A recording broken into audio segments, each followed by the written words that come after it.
Alright, hello everyone and welcome back to another video. This is not an episode on my Let's Play series. I'm in the world, but I'm not doing an episode on it. Today what I want to do is show off some of my Halloween decorations, just in case you needed help coming out with some ideas to decorate your world. I have about 14 or 15, I'm not too sure. This is actually my first tips video, so I'm sorry if it doesn't go too well. And also I left it on peaceful in this world, just so I can peacefully show off all the decorations. I normally put it on hard, but it does get annoying when it's on hard mode. But anyways, on to my first decoration. This is actually a Scarecrow, if you couldn't tell. I have about a medium-sized wheat field, and I have two Scarecrows on it. I really like how they look. This iron hoe is supposed to look like a scythe, but honestly the Scarecrows, I think they look pretty good. I would even keep them if it's not Halloween. Anyways, moving on to my second tip is adding blue lanterns. So I'm not sure if anyone's a fan of blue lanterns just like regularly. I don't really use them in my builds, but I do think they look like kind of scary lanterns. So I mostly just use them for Halloween builds and not just on a regular build of mine. Tip number 3 is to obviously lay out some carved pumpkins or some jack-o'-lanterns around your world. I have laid out a lot. As you can see, I have 3 right here. I have some over there next to my tree house, some over there next to my storage room. I think I have one up there on my floating island. But if you're wondering if there's a fun way of getting like a bunch of pumpkins, here's tip number 4. Here I have a big pumpkin patch. Even the horse likes it. He's checking it out, see? But I have this cool pumpkin patch just to show off all the pumpkins that I've got. I even have some small pumpkins next to the big pumpkins, so that's a cool thing I added. And I also added this wagon, making it look like it's delivering some pumpkins around the area. I actually took this wagon straight out of Dallas Met 65's world.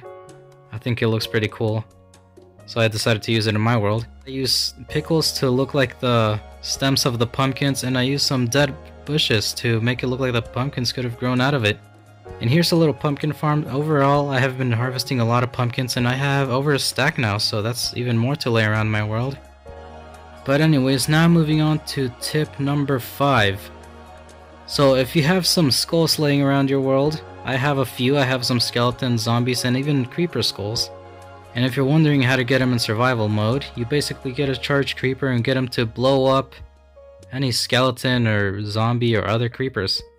Now on to tip number 6. So here's actually a pretty cool banner that I made. And it's actually pretty simple to make this banner. The first thing you need to do is get a wither skeleton skull and a piece of paper and combine them. And what you get is this in my inventory right here. It is called a skull charge. And you can do the same with a creeper to get a creeper charge and put it on a banner. So it's pretty simple. It's not too hard to make that banner. You can lay them around your world and maybe look up some more Halloween-y banners. Alright, going to tip number 7 is actually a tombstone. I have this graveyard and I didn't want it to be empty. Obviously I need to add some tombstones, so I added a bunch of varieties of tombstones. And here's one of them. I think this is my favorite one. It's a cross, it's pretty big. And here's like a medium-sized one and a small one. And there's a lot of different types of tombstones, and you can even use coarse dirt to show where the body got buried. Tip number 8 is to add cobwebs around your place. Pretty simple one. Now tip number 9 is actually a zombie coming out of the grave.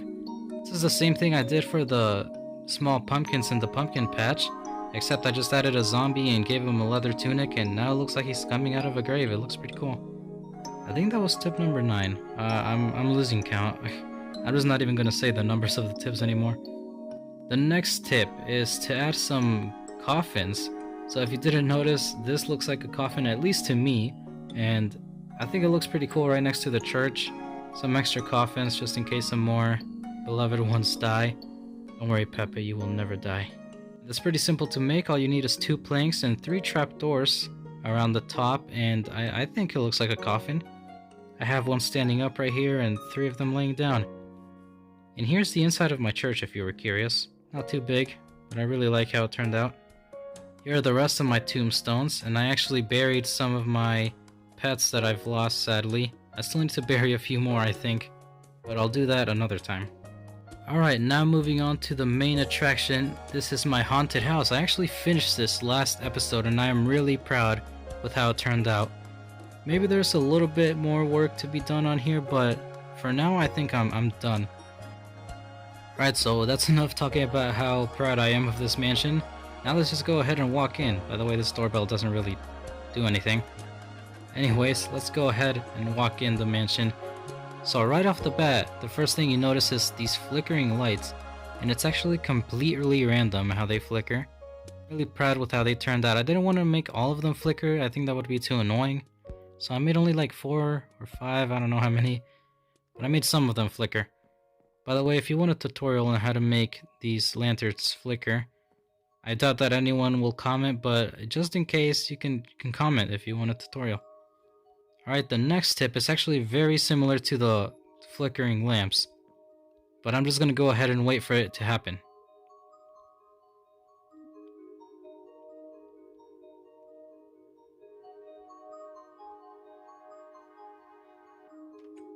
Oh, there it goes! It's a very low chance for this to happen. I made it like super low, so this is the next tip. It's a door that opens by itself. I mean, in horror movies you see that a lot of the time, right? So it's pretty scary when it happens. Even if you're not expecting it, you're just walking by and it opens by itself. It could be pretty scary. Moving on to the second floor. Here it also has some flickering lights, pretty normal. But the second tip is to add something even more unexpected. Say you want to go in this room and you just open the door and boom, you get jump scared. So you might think that this isn't that big of a deal. You might... oh no, I broke the painting. You might think that this isn't really that scary, but trust me. I've made this like a few days ago, and I've opened this door so many times, and every single time I actually got scared because I keep forgetting about it. I don't know how it scares me, but it just jumps at me and I get super scared.